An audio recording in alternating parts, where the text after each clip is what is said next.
So now we turn our attention to the book of James. We're going to be in James chapter 3. What we've been doing for the last month is looking at how James is writing to believers in the midst of persecution, in the midst of dispersion, in the midst of really early on in this life of the new church. And so what he's writing to them is how they're called to have resolve, how they're called to live in a world that is changing and is chaotic. And so he writes them in chapter 1, and he says, hey, you should have joy in the midst of trials, that when you face trials, that should bring you happiness, because trials result in mature faith, but that is because trials rely on prayer and trials require a dependence on God. And so we saw how in the midst of our trials, we're called to have resolve in the midst of that.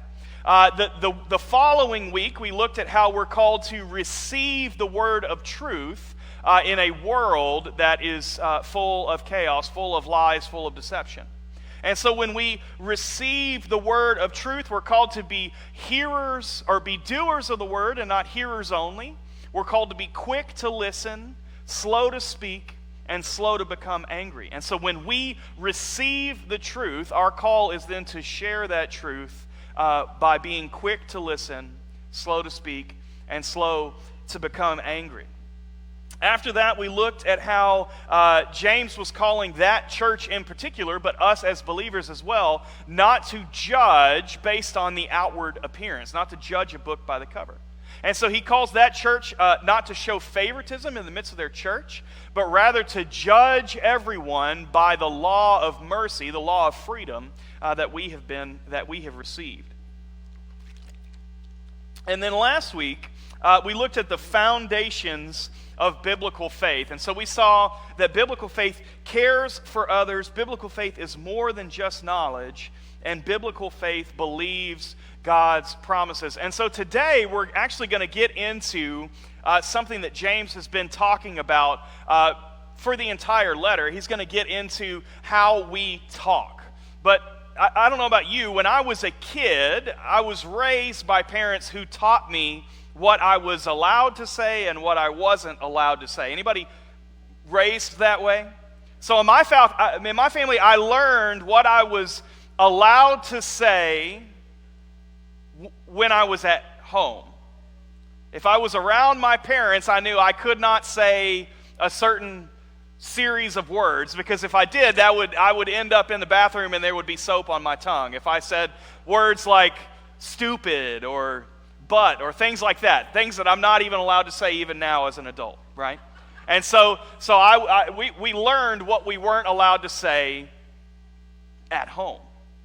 Now, if I was devious, I might say that somebody was stupid at school, but I would never tell my parents that, right? Well, I can remember being in middle school, and when you get into middle school, the bad words change a little bit. And I can remember kind of trying on some of those words for size, and I made a conscious decision in middle school that I was going to be a person that didn't use strong language. I tried it out. It wasn't for me. And so I can remember making a conscious decision in middle school that I wasn't going to use strong language, because as a follower of Jesus, I didn't feel like that was something that I needed to do. And so I can look back at that time in my life and realize that was a conscious decision I made as a 6th, 7th, 8th grade student. Now, if you fast forward in my life, when Robin and I first got married, I was working in construction. Anybody work in construction? The language in construction is a lot different than the language at the library, okay? I've worked in both places. The language in construction is a lot different than the language anywhere else. And so I remember working with some guys, and they were kind of appalled that I tempered my language, that I controlled my tongue, that I was in control of the things that I said. And I can remember one particular conversation that I was having with this guy. He was a Christian coworker of mine. And I don't know if he thought I was self-righteous or if I made him self-conscious, But I can remember being in the vehicle with this guy, and we were driving out to a job site, and all of a sudden he got off on this tangent about how he was going to catch me being a hypocrite. I know that you cuss. Of course you cuss. Everybody cusses. And so he said, and so I can't wait to catch you cussing, because then I'm going to tell all the rest of these guys that you're not any different than us, that you're just some guy who is like everybody else and just on his high horse and all of this. I don't know why he went off on this tangent. But basically my response to him was, hey man, you can watch me all day long, but it's just not something I practice. What he was keying on, one of the things that he identified, is that believers are called to speak differently. We're called to talk differently. And even James himself, he gets on that. We're going to see that today. James wasn't concerned necessarily with cuss words. None of you are saying cuss words that are in Greek or Hebrew or Aramaic, right? And so even the words that we use today are different than the words that James would have used. But what James is saying is the way that we speak and the way that we talk to others should be part of who we are as believers. That our language should be an overflow of our life, of our desire to follow Jesus. And so James has said this kind of over and over and over, but he's really going to elaborate on that today. So let's look at James chapter 3 as we work our way through the book of James. James chapter 3, and starting in verse 1. James says, "Not many should become teachers, my brothers, because you know that we will receive a stricter judgment. For we all stumble in many ways. If anyone does not stumble in what he says, he is mature, able also to control the whole body. Now if we put bits in the mouths of horses so that they obey us, we will direct their whole bodies. And consider ships. Though they are very large and driven by fierce winds, they are guided by a very small rudder. Whatever the will of the pilot directs. So too, though the tongue is a small part of the body, it boasts great things. Consider how a small fire sets ablaze a large forest. And the tongue is a fire. The tongue, a world of righteousness, is placed among our members. It stains the whole body, sets the course of life on fire, and is itself set on fire by hell.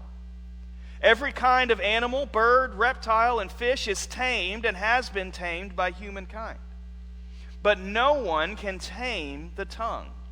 It is a restless evil full of deadly poison. With the tongue we bless our Lord and Father, and with it we curse people who are made in God's likeness. Blessings and cursing come from the same mouth. My brothers and sisters, these things should not be this way. Does a spring pour out sweet and bitter water from the same opening? Can a fig tree produce olives, my brothers and sisters, or a grapevine produce figs? Neither can a saltwater spring yield fresh water. So what James is doing here is he is developing a theme that he's been building towards for his entire letter. We're pretty much in the smack middle of James's letter. And so James, to this point, has been building a letter that is telling the church how they're called to treat people, how they're called to view people, how they're called to care about people. And so to this point, James has already 3 different times given instruction on how we're called to speak. As it relates to other people, he's already said 3 different times how we're called to speak and talk to other people. In James chapter 1, verse 19, he says we're called to be quick to listen and slow to speak. That we're not just to spout off at the mouth without actually stopping and listening to who it is that is speaking to us. That we're called to hear and listen, not to respond, but listen so that we can hear what somebody's perspective is. That we're called to be slow to speak. In chapter 1, verse 26, he says, if anyone thinks he is religious without controlling his his religion is useless and he deceives himself. And he goes on to say that pure religion is to look after widows and orphans in their distress and to keep oneself unstained from the world. If you think that you're religious and yet you're not controlling the way that you speak, both about people and to people, then your religion is useless. That's what James says.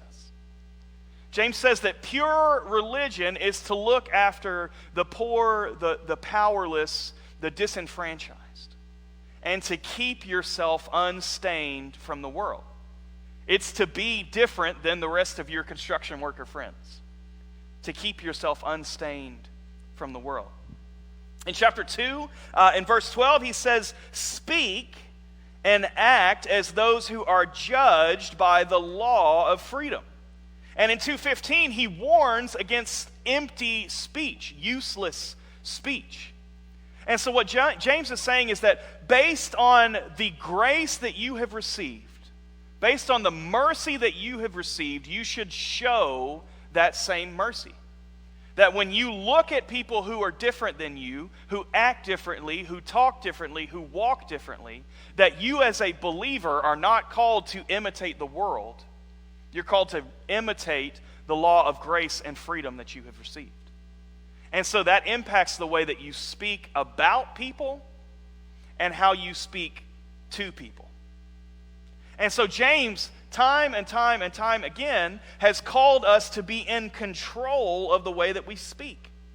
And so, in fact, even that idea, control the tongue, is a compound word in Greek.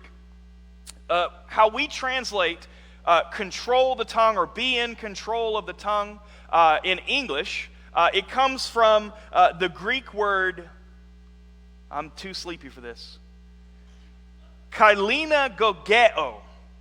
Kailina-gogeo. Okay, that's a compound word in Greek.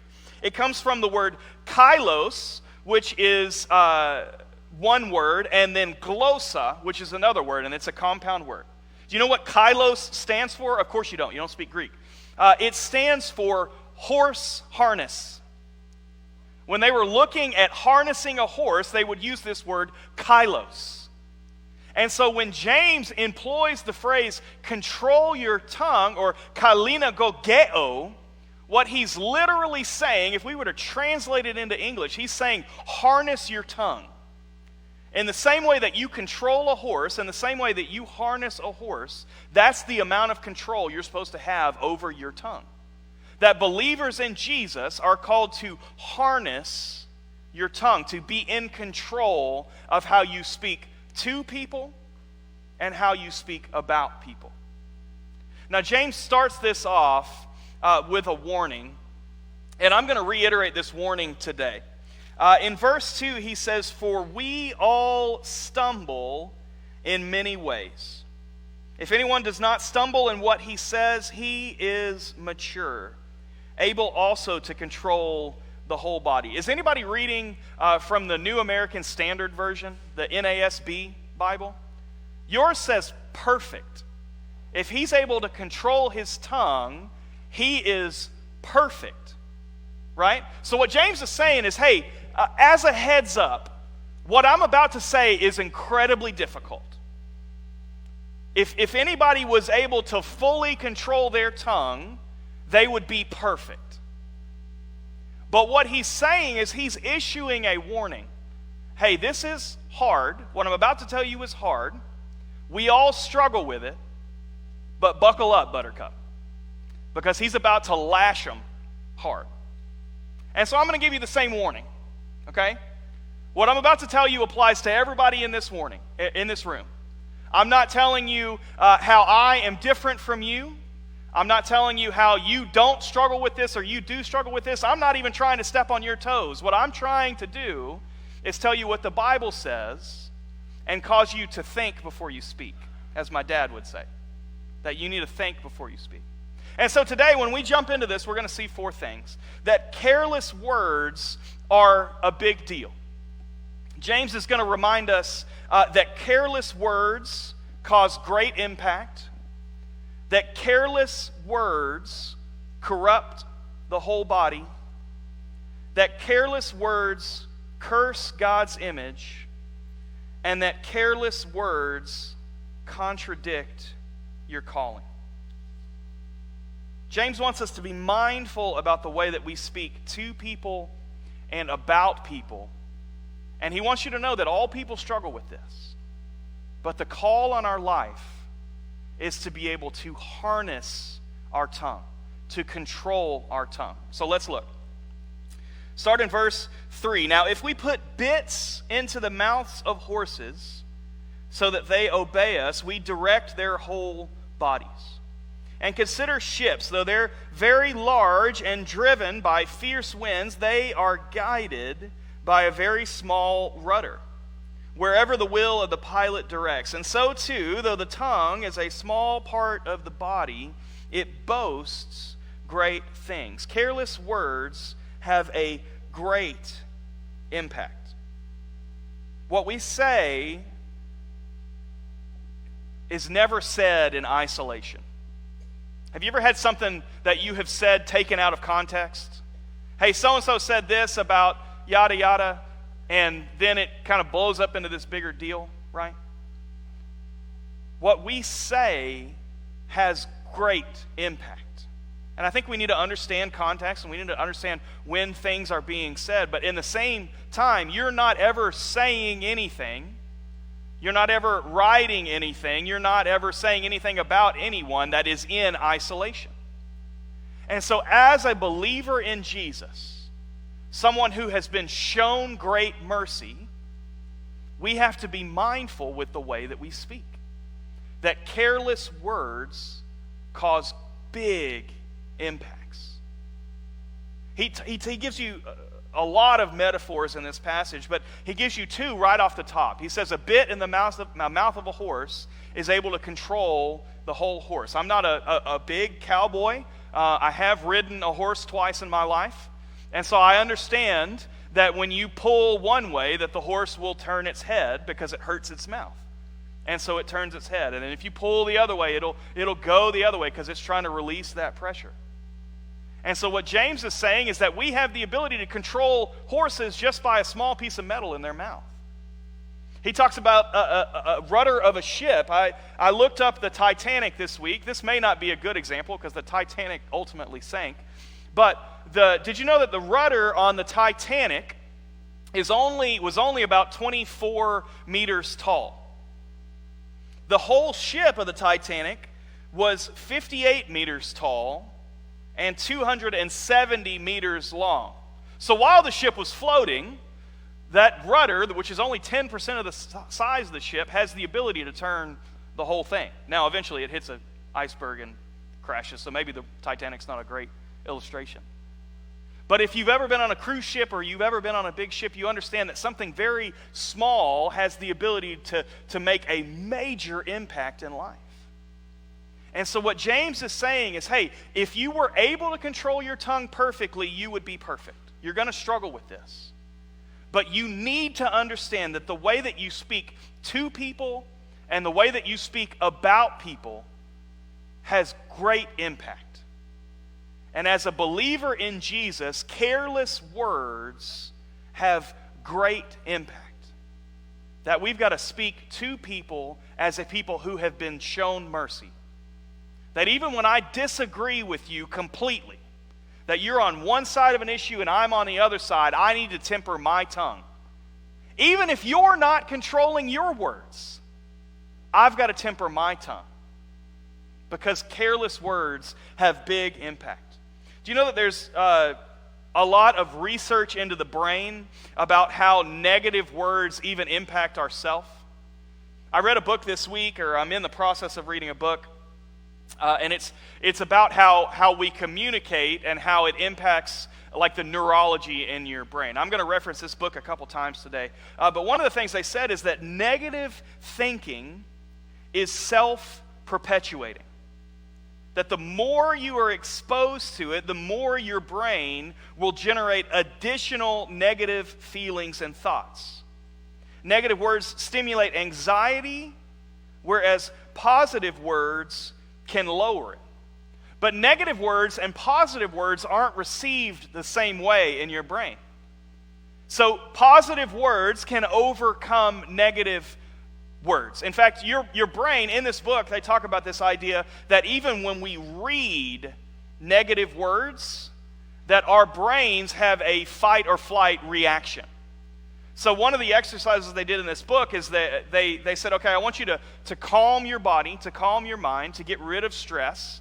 And on the next page, I just want you to react to what you're going to read. And so they walk you through some of these breathing exercises and all sorts of, like, to lower your heart rate. And then when you turn the page, they had the word no that was written like 6 times, and each time it got bigger. So it was like, no, no, no, no, no, no. And so that's how you're reading it, right? Like, at least that's how you're receiving it. And seriously, like, I had lowered my stress level, I had lowered my heart rate, and when I turned the page and I'm just reading that negative word, my body has a reaction, has a stress reaction, even just to negative words on a piece of paper. And so our bodies receive stimuli from negative words in a different way than we receive stimuli from positive words. It takes 3 to 5 positive words to replace 1 negative word in our brains. Our brains are so triggered to fight or flight against negative words and negative thoughts that it takes 3 to 5 positive thoughts to counteract 1 negative thought. And so think about the way that you write, think about the way that you talk, that when we are speaking negatively, that becomes this self-perpetuating cycle. That what we say, what we think, is not done in isolation. That careless words have huge impact. That what we're saying is not some sort of little phrase, that our careless words have great impact. And what James is saying is that we're called to be in control, to harness our tongue. He goes on to say in verse 5, he says, "Consider how a small fire sets ablaze a large forest. And the tongue is a fire. The tongue, a world of unrighteousness, is placed among our members. It stains the whole body. It sets the course of life on fire and is itself set on fire by hell." Careless words corrupt the whole body. James says that it stains the whole body. The idea that he's talking about there is both the individual body and the corporate body. That when we're speaking even to brothers and sisters in Christ, that our negative words corrupt the whole body. That when one of us starts talking bad about or to someone, the immediate response is that it becomes self-perpetuating. In that same book, they go on to say that when one person expresses even the slightest degree of negativity, it increases negativity in both the speaker and the listener's brain. That if one person says something negative, the person who's hearing it immediately has a negative impact. And so then it becomes this self-fulfilling prophecy where when I'm out of control, when I am not in control of my words, you ever had one of those arguments where you say something stupid and then immediately your wife gets mad, and so then she says something, and then now we're yelling about things that aren't even what we were talking about? All because I wasn't in control of what I was saying? That I'm the problem here, right? That what I say, I was out of control, and what happened is it corrupted the whole body in our communication. That what we say is not said in isolation. That negative words have both an impact on the hearer and the speaker. And it becomes this flame that builds and grows and grows. It corrupts the whole body. I remember playing golf with this kid when I was in Louisville, and he was one of my really good buddies, but this kid struggled with his self-image. For some reason, and I don't know why he was this way, but for some reason, this kid thought that he was worth nothing. that everyone else in the world was better at everything, and really that the world would probably be a better place if he wasn't there. And he had this negative perception of himself because he just kept feeding that lie in his brain. And so I remember going and playing golf with him, and if you don't play golf, maybe you don't understand this, but when you think negatively in golf, it impacts your ability to play golf. So if you hit a bad shot, and then the only thing you're thinking about is that bad shot, then when you line up to hit the next one, you hit another bad shot. And so my advice to this kid, we get on the first hole, and he hits a ball, and he immediately starts dog cussing himself. I can't believe I did that. You're here to play with me, and I hit this ball over here, and now we're going to have to go over there. I'm so sorry that we have to do. And I said, stop. That's not what we're going to do. I said, what we're going to do today is we are only going to say positive things. If you hit the ball 150 yards to the right, then you can say, man, I hit that ball a long way. But you cannot say, that was a bad shot. We're not going to do that. And so he said, okay, yes, sir, I'm so sorry. And so we went over to the ball, and he hit his second, man. He started, I can't believe. And I said, no, look how far you hit that ball. Let's go get it. And so on the first hole, his whole demeanor was frumpy. I don't even know why you want to be with me. I don't know why you want to be here. I'm not worth even you spending time with me. I don't know why. By the 9th hole, I love this kid a lot, so it's really hard. By the 9th hole, that kid, his whole demeanor had changed. And it wasn't because I am some sort of good guy. It's because I just encouraged him to think positively about himself, to speak positively about what we were doing. That negative words, when we speak carelessly, that careless words corrupt the whole body, both individually and corporately. And so as believers, as people who have been shown great mercy, shown great grace, the way that we speak to people and the way that we speak about people should reflect that grace. And really, to be honest with you, I wasn't even going to go here, but the way that you speak to yourself should be with great grace. Because negative words corrupt the whole body. And so if you think that you're a terrible person, that you're worthless, that you're not worth anything, I'm going to tell you right now that is not true. That God loves you exactly the way that you are. That God has created you exactly the way that you are. And that negative words corrupt the whole body. That the call on our life is to speak life, is to speak encouragement. You got that for free. That wasn't even in my notes. Careless words cause great impact. Careless words corrupt the whole body. And careless words curse God's image. Every kind of animal, verse 7, every bird, reptile, and fish is tamed and has been tamed by humankind. But no one can tame the tongue. It is a restless evil, full of deadly poison. With the tongue we bless our Lord and Father, and with it we curse people who are made in God's likeness. Blessings and cursing come from the same mouth. And my brothers and sisters, this is not the way things should be. These things should not be. Careless words curse God's image. We have the ability to tear somebody down with the way that we speak. In fact, we do it often. And I think the reason that we do that, the reason that we speak this way, the reason that we talk to people this way and talk about people this way is because we have stopped seeing people as the image of God. What James is bringing to mind here is Genesis chapter 1. If you go back and read Genesis chapter 1, it says this, that God made the wildlife of the earth according to their kinds, the livestock according to their kinds, all the creatures that crawl on the ground according to their kinds, and God saw that it was good.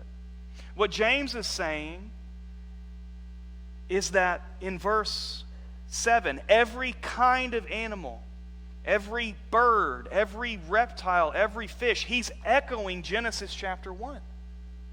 But what we forget, what we lose as people, is what happens in verse 22 of Genesis chapter 1. Then God said, "Let us make man in our image, according to our likeness. They will rule the fish of the sea. They will rule the birds of the sky. They will rule the livestock and the whole earth and the creatures that crawl on the earth." James is echoing that. But what he's saying is, when we carelessly speak, that we curse the very image of God. That we who are people have been set as God's image. What that means is we are God's representatives on earth and we are God's ambassadors on earth. As God's representative, we're called to control the animals and to be fruitful and multiply and fill the earth and subdue it. That our call is to bring order out of chaos. But we're also called to represent God on this planet. There's no other thing that was made in God's image. Just humans. Humans were made in God's image. Every human. Democrats, Republicans, libertarians, made in God's image. People that you don't agree with their lifestyle, made in God's image. The worst sinner that you can think of, made in God's image. And when we curse people that we don't agree with, we are cursing God's image. That we have forgotten the image of God. James says that blessings and cursing come from the same mouth. I think that we could say that in the 21st century. Blessings and cursing come from the same Facebook page.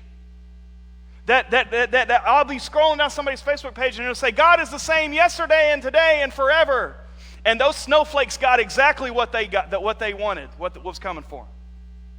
That God is great and mighty to be praised. And those liberals, they should have this and this and this. I understand that you disagree. I get that. And I'm not saying that you condone somebody's behavior, but when we lambaste people, when we curse people, that we are cursing the image of God. Those people may not be believers, but James is not calling you to control your tongue with just believers. James is calling us to control our tongue when speaking to the image of God, when speaking about the image of God. And so if my desire is to tear somebody down based on their belief system, that is not a Christian desire. Perhaps you don't agree with somebody's ideology. Perhaps you don't agree with somebody's political stance. That's fine. But when you start attacking that person, you are cursing the image of God. And believers in Jesus are called to control the tongue. That includes what we write about people. That we are called to be people who are unstained from the world. Well, you don't know what those liberals, what they're saying about me. Those Democrats are attacking me. Those Democrats are attacking God. I'm going to stand up for God. You can do that. You can stand up for your morals. But what you can't do is tear down somebody else. And you start labeling them as this and calling them this and this and this. You cannot do that. Now again, James has warned us. This is a hard teaching. I'm not attacking anybody in this room. I didn't even look at any of y'all's Facebook pages for this illustration. I have no clue what you write. But what I am saying is that as believers of Jesus, as followers of Jesus, our careless words curse God's image. That when we're speaking about other people, we need to control the way that we speak about other people, and we need to control the way that we speak to other people. Careless words curse God's image. Finally, he says that careless words contradict your calling. Verse 11. Does a spring pour out sweet and bitter water from the same opening? Can a fig tree produce olives, my brothers and sisters, or can a grapevine produce figs? Neither can a saltwater spring yield fresh water. How do we know what our calling is? It's by the words that we speak. James is echoing Jesus here. I don't know if you know that. But in Luke chapter 6, Jesus says these words. He says, a good tree doesn't produce bad fruit. On the other hand, a bad tree doesn't produce good fruit, for each tree is known by its fruit. Figs aren't gathered from thorn bushes, and grapes aren't picked from a bramble bush. A good person produces good out of the good stored up in his heart. And an evil person produces evil out of the evil stored up within his heart. For his mouth speaks from the overflow of his heart. The way that you speak to people and about people should flow out of the overflow of your heart. And that's also a good way to judge yourself. If I'm speaking encouraging words of life, if I'm lifting people up, then the overflow of my heart is Jesus. If I am cutting people down and I can't believe this and this and this about somebody, that's out of the overflow of your heart. That God has called us to control our tongues. That God has called us to be a people who judge others, who love others, who speak to others based on the mercy that we have received, that we have been shown. James says that all of us struggle with this. That if you have the ability to control your tongue, then you're perfect and you've got it figured out. And so tomorrow, something's going to make me mad, and I'm going to say something about somebody that I probably shouldn't be saying. But my goal for you this week, my challenge for you this week, is just to think, to see people as God's image, as God's creation. Even people that you disagree with, see them as God's image, because that's who they are. That careless words have a big impact. Our words aren't said in isolation. That we're not just saying things that we can get back out of the void. Our careless words have a big impact. Careless words corrupt the whole body. That negative speech impacts me negatively, and it impacts us negatively. Our careless words corrupt the whole body. Careless words curse God's image. That we forget that all humans are made in God's image. And careless words contradict our calling. Our calling as believers in Jesus is to love people and to show people the mercy that we have been shown, the grace that we have been shown. Don't contradict your calling. Blessings and cursings shouldn't come from the same mouth. Our call is to love others and speak life to others, not cut them down.